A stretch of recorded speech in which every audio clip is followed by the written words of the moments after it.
Beyond the Badge is brought to you by the Edina Crime Prevention Fund.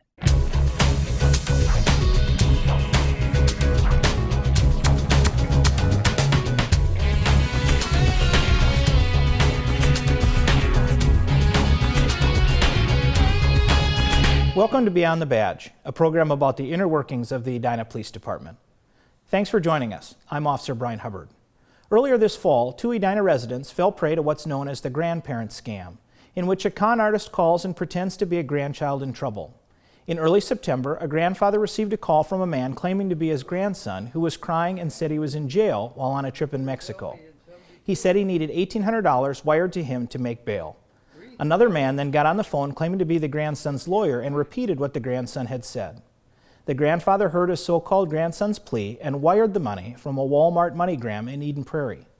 Later that afternoon, the grandfather received another call from the so-called lawyer asking for an additional $1,900 because his alleged grandson was on the stand for drugs they found in his car. The grandfather complied. It wasn't until the third visit to MoneyGram, when the alleged lawyer had asked for $7,800 to be wired, that a manager at MoneyGram pointed out to the grandfather that he was most likely being scammed and advised him to stop wiring money. The grandfather was able to get in touch with his grandson's mother to find out that her son is safe at college and hadn't taken an impromptu trip to Mexico. Later that same month, an Edina grandmother received a similar call from her so-called grandson who needed $1,000 wired to him in Canada, where he was allegedly being held in jail for having drugs found in his car while crossing the U.S.-Canadian border. The man asked her not to tell anyone because he was embarrassed. Fortunately, the grandmother shared information about the call. On the way to wire the money, a friend of the grandmother's told her that it sounded like a scam. Once they arrived, an employee at Action Check Cashing in Hopkins also told the grandmother it appeared to be a scam. After thinking about it, the grandmother agreed that it didn't make sense and never wired the money. The fellow, the sheriff that talked to me from Canada said, this is going to go on Colin's record, and he said we can change that by sending it internationally. He said, now you're going to be filling out some forms when you get to the Western Union, whatever it was. So then when I got home, I sat down and I thought, you know, I think this is really a scam, and the red flags starting to come. When I was listening to what I was being told, I thought this is a scam. Edina Crime Prevention Specialist Molly Anderson warns residents to resist the urge to act quickly in such situations. The grandparent scam typically features the following characteristics. The call is always an urgent emotional appeal. Sometimes a second person posing as a lawyer or police officer will contact the victim to lend more authenticity to the hoax. The grandchild doesn't want you to tell anyone because he or she is embarrassed or claims the situation is a mistake. Threats of something terrible happening to the grandchild are made unless money is wired immediately and often overseas. It's successful because it's emotional. And what grandparent wouldn't do anything for their grandchild? There's urgency to it. It has to happen now. I'm in jail or whatever the situation is. I'm hurt. So all those things together, I think, combine to make it a very powerful. It has a big impact on an older person, actually on anyone of any age. If you receive a call like this, be sure to report the incident to local police and include the phone number that comes up on your caller ID and any other information about the call or caller you may have. The careful process of gathering and examining evidence at a crime scene has always been integral to confidently identifying the culprit. Due to advances in both medical and forensic science, law enforcement can accurately rely upon laboratory analysis to help officers find and charge the right suspect. One of the most consequential investigation developments in the past 25 years has been the use of DNA in forensic identification. Let's go to Officer Aaron White, who is with Forensic Science Supervisor Jim Liberty at the Hennepin County Crime Lab Unit, to talk about how DNA samples are gathered, processed, and analyzed. Thank you, Brian. Today we're at the Hennepin County Sheriff's Crime Laboratory in downtown Minneapolis. Kind of a cool segment we're doing, talking a little bit about DNA analysis and some of the technology involved in that. And to do that, I'm joined by Jim Liberty. Jim, thanks for being on our show. You're welcome. And your title is? Forensic Science Supervisor. Okay, I always like to put you on the spot for that so I don't screw this stuff up. But as mentioned, this is kind of cool. We're in one of your laboratories here, and the thing we want to talk about today a little bit is DNA. It's a hot topic and something that people see on TV all the time, and we thought, let's come here and see the real world. But we wanted to introduce this box, one of your toys, a genetic analyzer, it says on there. That sounds pretty cool. Let's start there. Sure. Well, this instrument is a, like you said, it's called a genetic analyzer, and the purpose of this thing is to actually produce the DNA profiles that we use to make the comparisons. Now, this machine comes in at the very end of the whole DNA process. There's a lot of work that needs to be done to get the DNA ready to put onto this machine. Okay, so this isn't simple stuff. This is where we differ from TV a little bit. We don't have a magic wand or anything. So a sample comes in. Maybe you have some blood, let's say. What do we do with that?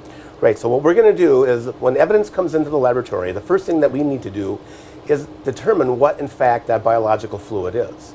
And so we start the process by examining the evidence. We document it completely because there's a good chance that this may end up in a court of law. So Sure. we want to make sure that we have all that information available. And so now we use our scientists then begin the process of identifying whatever biological fluid there might be on that evidence. So if we're using blood as an example, then what we're going to do is we're going to first determine if there's blood on there. We're going to determine whether or not it's human blood, because there oftentimes there can be different animal blood or anything like that on Sure. there. And then once we've made that determination, now we start the DNA process, because now we've determined what the biological fluid is, and now we want to try to see if we can't individualize that biological stain. We want to know who that came from. So we begin there's a process that we use to actually extract and purify the DNA that's contained in that blood stain. The next thing that we need to do is, because a lot of times the stains that we get are extraordinarily small. They're sometimes hardly even visible to the human eye. And so what we need to do is take that tiny little amount of DNA that we've just recovered, and we need to create more of it, actually. Okay. And so we do a process called PCR, that stands for polymerase chain reaction. And what it does is it amplifies certain segments of the DNA that we've just recovered. Now, we don't amplify all of the DNA because we don't need all of it. But what we do get is we amplify little tiny fragments that are known to be highly variable among people. And so by amplifying these fragments, we create more and more of them to the point that it becomes relatively easy to test, because we've made a whole bunch of DNA out of very little. Sure. And so now we can get the actual DNA profiles based on that information. How accurate is that identification once you have a good profile? Once we have that profile, and if we have a good, complete profile, it's essentially unique to anybody in the world. When you have that profile, maybe it doesn't match somebody that's on file yet, or maybe it's relevant to another case. What types of databases and kind of bigger picture things are you doing to use that data, even if you don't identify a suspect? Yeah, one of the greatest things about forensic DNA testing is we have the ability to, once we generate a profile, if we don't have anything to compare it to from a suspect, for example, we can look in these databases that are maintained throughout the United States. So every state has their own database that they maintain, as well as obviously the state of Minnesota. And if we have these unidentified profiles, then we can search every database within the country. And by doing that, oftentimes, very often, we're able to identify a suspect who's been previously convicted of another crime, and we can link them back to the crime that we just tested. How has this process evolved, maybe even in your time here at the lab? DNA has become much more high profile. We see it in the news. It's obviously very popular on TV. Are we seeing a lot more cases, and are we able to process more of this? Where has the technology taken that? Yeah, well, number one, we've seen a ton more cases. We actually, here at our laboratory, our caseload has increased by about 10 times in the last 8 years. So we've seen a huge demand for DNA testing. And a lot of that is fueled by the fact that we're so much better at getting DNA from very small samples. Sure. I should have pointed out earlier that this laboratory and the work you guys do greatly benefits the Edina Police Department every day. And you guys are doing this service not only for the citizens of Hennepin County, but specifically in Edina, and have done a lot of good work for us. So we thank you for the efforts, and we continue to watch as this evolves. So thanks for sharing some of the information about what goes on behind the scenes with DNA analysis. Oh, absolutely. Thank you for inviting me here today. I appreciate it. Jim Liberty with the Hennepin County Sheriff's Crime Lab, and we'll return to you, Brian. Thank you, Aaron. Edina police officers have an improved tool to use when in dangerous situations. Recently, the Edina Police Department acquired dual cartridge tasers, upgrading from a single cartridge model. The new tasers are an improvement over the older models because they allow officers to make a second shot if the first trigger pull fails to neutralize the threat. When a cartridge is deployed, a low amperage charge is delivered to the target via conductive wire and 2 connecting darts. Although it doesn't happen frequently, sometimes the darts do not connect to the target properly and deliver a weakened electrical charge. Having a taser with a second cartridge gives officers another deployment, thereby increasing officer safety. It certainly will improve the officer's safety, but it'll also it enhances our ability to control people. That very, very small percentage of the people that we end up applying this device on. So we still have all kinds of other things that we'll use for tools, but you know, we can't forget that most people are controlled just through dialogue. And so when we reach for a taser, when we deploy a taser, is such a small percentage of the time. Edina Police have recently wrapped up the requisite training for the upgraded models. The new tasers were purchased with money from last year's budget surplus. On behalf of my co-host, Officer Aaron White, and the rest of the officers of the Edina Police Department, thanks for tuning in to learn a little bit more of what goes on beyond the badge. Until next time, stay safe.